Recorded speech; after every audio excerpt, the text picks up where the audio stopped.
สวัสดีครับแอดเบดนะครับผม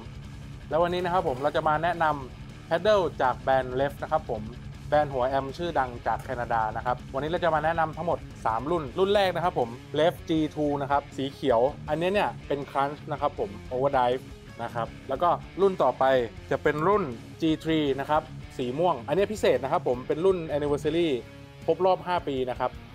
ดีไซน์สวยงามอันนี้จะเป็น Type Distortion นะครับผมรุ่นต่อไปนะครับคือรุ่น G4 อันนี้ก็เป็นรุ่น5 ปีเหมือนกันนะครับอันนี้จะเป็น Monster Distortion นะครับผมทั้งแต่ละตัวเนี่ยเสียงเป็นยังไงเดี๋ยวเราไปฟังกันเลยครับ